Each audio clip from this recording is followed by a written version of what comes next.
Ayan mga boss, at ito yung ating bagong project na bubuksan. Interior finishing natin mga boss.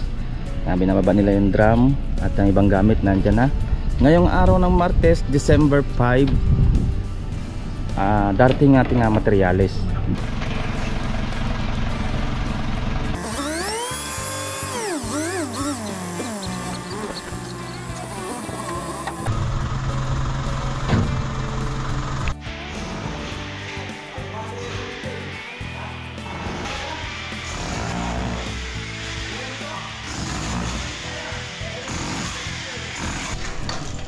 Yan mga boss, tibag na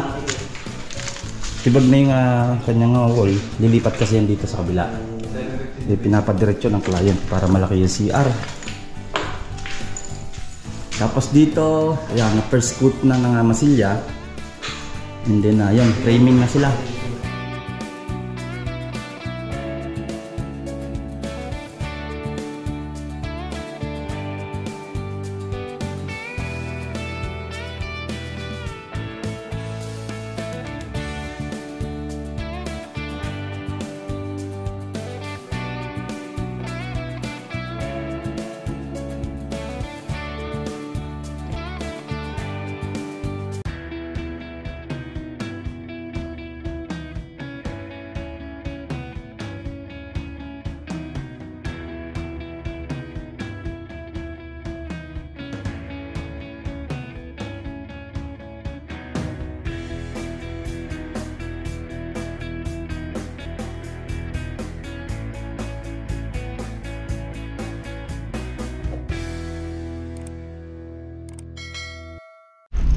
Good morning. Yan mga boss, at update ko sa inyo itong ating bagong project ng Lineas dito sa Limabresa, San Antonio, Santo Tomas sa Batangas.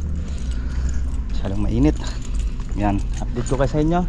Interior ang pipinisin natin dyan mga boss. Yan, makiling. Ito yung na-turnover ng isang linggo na nakalipas. Itong isang unit. Shoutout kay Mama at kay Sir. And then shoutout din kay Mama at kay Sir ng may-ari ng unit ng ating pipinisin. Ayan mga boss, ayan o. Tara samahan nyo ako at update natin o check natin yung interior nila habang wala pa napipinis. And then parting ngayong araw yung mga materyales ng ating mga in-order. Let's go, let's go, let's go!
Yan mga boss, at ito yung ating bagong project na bubuksan, interior finishing natin mga boss.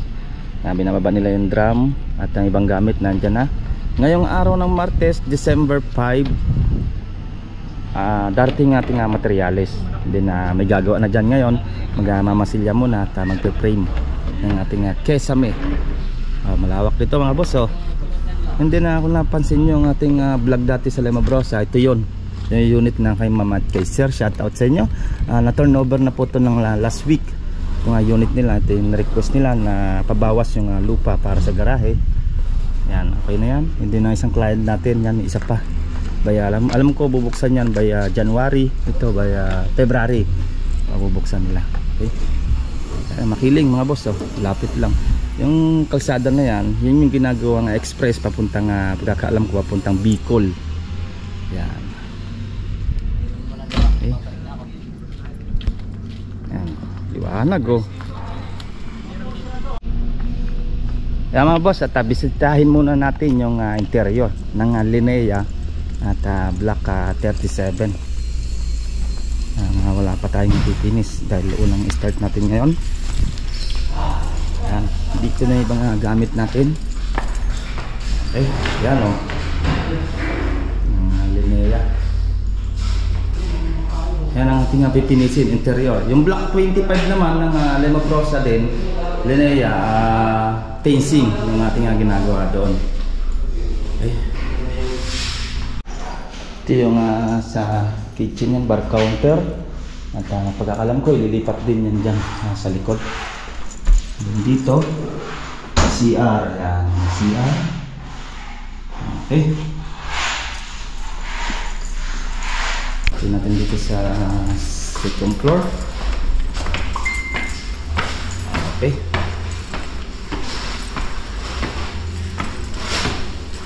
Ito ang balak ng client, i-adjust tong wall na to dito. Ayan, i-adjust yung wall, sagad na lang dito para lumaki yung CR. Ayan, okay. Linea ng Lema Brosa, San Antonio, Santo Tomas sa Batangas. Ayan, ang gagawin natin ito, i-print tayo dyan para sa ating kesame. Okay. Yan. Prepare na sila ng skim coat. Skim coat na natin to. Habang hinihintay natin yung ibang materials natin, mga pang-frame na kesame. Okay.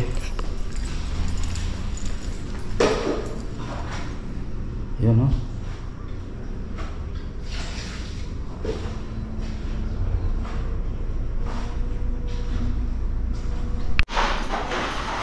Yun maliwalas ng likod, walang kahati. Mga maniyang mga boss, tanim ng mani subdivision din pala yan. Yan, simula na silang batak. Habang iniintay yung ating iniintay yung ating materialis. Parating na ngayon yan, materialis natin. Yan ito malawak, pagkakalam ko 6 meter ang laki ng kanyang garahe. Balak yata nila sir, papa-slab nila to dating ng panahon. Hindi ito, may sariling bakod na sila dito. Pero maglalagay pa rin tayo ng another bakod nila para sa kitchen. Yan. Tayong mani mga boss tanim ng mani yan, mga mani yan. Ganda dito.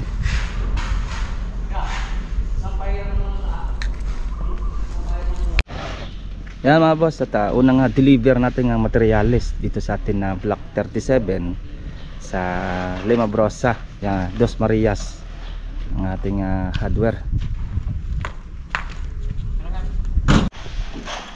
Ayan ang ating unang deliver. Kompleto na Ardiplex. 25 yun semento. Asan yung ating atraso? Yan boss. Tingnan nyo natin. Yan yung mga simula naman yan, mga paring, carry channel. Wall angle, meron na. Yan. May build tayo ng 33. 33 ito? 33? Eh di mali yung una. Ano yung may binura siya? 2, 4, 6, 7.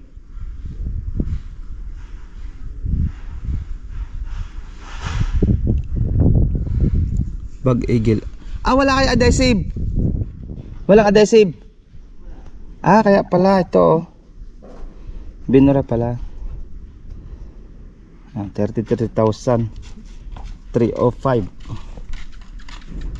Yan. I-start pa lang naman natin yan. Sunod na week pag naubos, order na ulit tayo.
Yan, tinitingnan ang buhangin. Pauwi na, Dos Marias mga boss. Adyer ng Santo Tomas. Ito na yung ating buhangin para sa ating pagtatalis ng flooring. Hindi na ito yung ating metal paring, carry channel at wall angle. Kulang pa naman yan, sa taas pa lang tayo mag-i-start.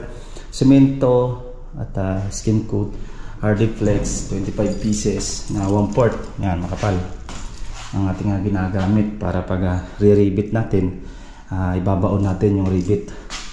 Okay, dito sa taas nakapag-start na sila ng skin coat. Yan, papabakbak na lang natin yan, kapraso na yan para maasintadahan na lang. Yan, skin coat na yan. Nag-break time lang ang ating mga tropa. Pataka na yan. Ito, papantay na to dito. Babakbakin na yan kapraso. Okay. Yan, nabatakan na. Batak na ngayong December 5. Yan, 2023. Okay, hindi na batak yan, hindi na sunod yan. Kesame na tayo. Ngayong week, may ano na yan. May kesame na yan ngayong week mga boss. Okay.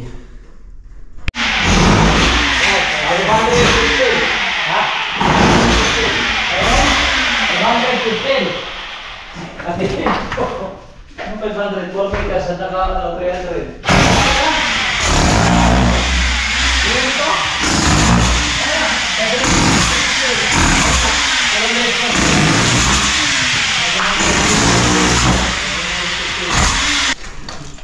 Yan mga boss, tibag na.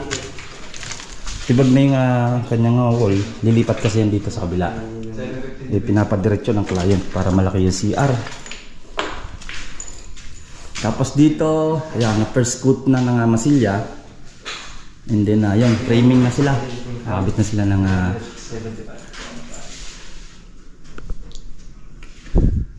metal paring. Yan, naka-wall na sila paikot.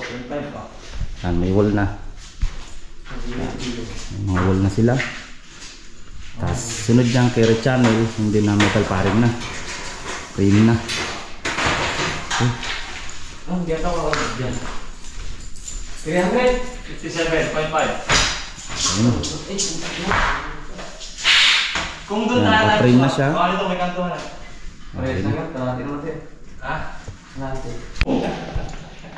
Ayan mga boss, yan ang ating update dito naman sa Block 37, Lima Brosa pa rin mga boss. interior. Pipinisin natin kung interior, second floor and ground floor. Grabe init. Yan ang update natin dyan. Kahapon lang natin nabuksan yan ng December 5. Ngayon December 6. Okay, next upload naman natin, update ko naman sa inyo yung Block 25 naman mga boss. Lemo Brosa pa rin yung ating fencing. Yan, dumating na yung tigulan nya, nakuha ko na. Yan, update ko na, next na upload natin yan by bukas upload natin. Okay, at hanggang dito na lang at ingat-ingat tayo at God bless you guys. Bye bye. Ito pong J. Uragon Vlog, napakaganda po ng channel na ito, no? Tungkol po ito sa construction. Actual construction po ang channel na ito, no? Pag pinanood nyo po ito, panalo po kayo sa channel na ito. Napakaganda po ng mga video niya. Lalo na pong magaganda, no, yung mga iba't ibang design niya. Kakaiba po yung mga iba't ibang design niya sa mga kisame. Subukan nyo pong panoorin J. Uragon Vlog na ito. Matutuwa po kayo pag pinanood nyo po yung mga video niya. Maraming salamat po.